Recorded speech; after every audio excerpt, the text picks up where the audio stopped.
All right, let's talk about it. If your balcony has become the local pigeon nightclub at 5 in the morning and your coffee comes with a soundtrack of cooing and scratching, you are definitely not alone.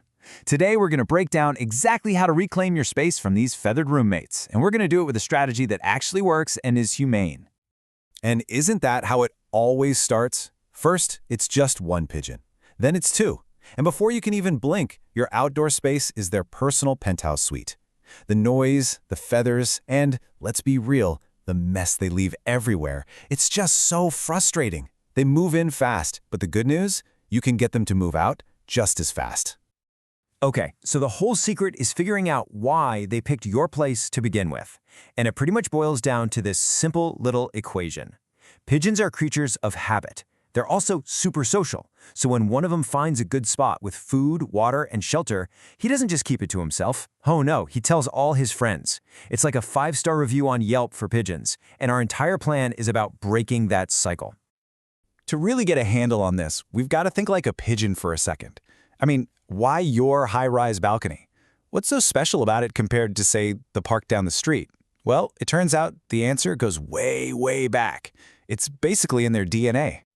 This is so cool. Check this out. Pigeons' ancestors, these birds called rock doves, they nested on high, sheltered cliff ledges, to stay safe from predators. Now, look at your balcony. What is it?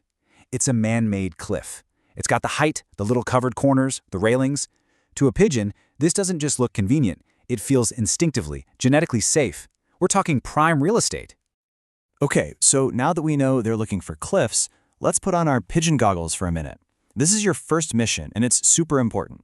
You have to go out there and really look at your balcony, but from their perspective. What's making it so appealing? So, step outside. What do you see? Those wide, flat railings? To you, that's just a railing. To them, that's a perfect lookout post. See that little corner that's covered from the rain? That's not just a corner, that's a potential nursery. And that little bit of water in your plant saucer, that's the neighborhood watering hole. And of course, the droppings and feathers, well, that's basically a neon sign flashing pigeons welcome here. And that's the whole idea right there. Once you know what they like, you know how to fix it. It's that simple. You stop guessing and you start solving. Every single one of those attractive spots is a problem you can now target directly. All right, now we're getting to the absolute most important part of this whole thing. Seriously, if you take away only one thing from this, let it be this. Forget all the flashy gadgets you see online for a minute. The real game changer, the secret weapon, is simply using physical barriers. I really can't stress this enough. Everything else we talk about is just a supporting player. Physical barriers are the main event. And here's why. They don't scare the pigeons. They physically stop them from landing in the first place. There's no getting used to it. It's a full stop. So, what are we talking about here? Your big three options are bird netting, anti-roosting spikes, and angled barriers. Netting is like putting up a force field. Total lockdown. They can't get in. Spikes make those comfy railings totally impossible to land on. And angled barriers, they just create a slippery slope that their little feet just can't grip. Simple, but so effective. And this really gets to the heart of it. You might be thinking, well, what about that fake owl I saw, or the shiny tape? Here's the deal. Pigeons are way smarter than we give them credit for. They'll figure out that owl is just a statue in about a day. They get used to the tape. But you know what they can't get used to? A physical wall.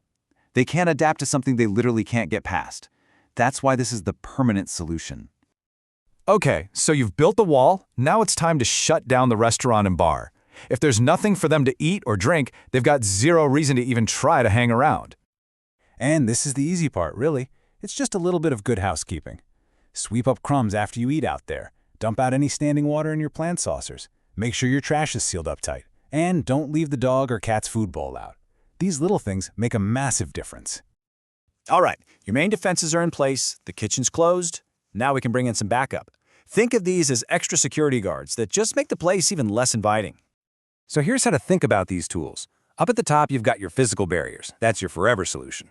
Then you have things like visual deterrents, like reflective tape. They're good for a little while, creating flashes and movement that spook them, but like we said, pigeons get wise to it pretty quick. And then there are things like sticky, bird-safe gels. They're great for a tiny, specific problem spot. The key is, these support your main barriers. They absolutely do not replace them. Okay, you've done the hard work. The defenses are up, the free food is gone. The last step is the cleanup. And, just making sure it stays this way for the long haul. Two big things here: safety and consistency. First, when you're cleaning up, seriously, wear gloves and a mask. Wet the area down before you scrub so you're not breathing in any of that dust. Second, you gotta stay vigilant. Check on your barriers every so often. Is the netting still tight? Are all the spikes still in place? Because you can bet they'll be looking for any little weakness to try and sneak back in. And that's really what it's all about. When you put all this together, the barriers, cutting off the food, staying on top of it, you're not just annoying them for a day. You're changing the game entirely. You're sending a crystal clear message that says, this balcony is closed for business. You are finally taking it back. So how does that sound? Can you picture it? That quiet morning, just enjoying your coffee without all the drama? It is totally doable. You've got the playbook. Now you can go and get your balcony back.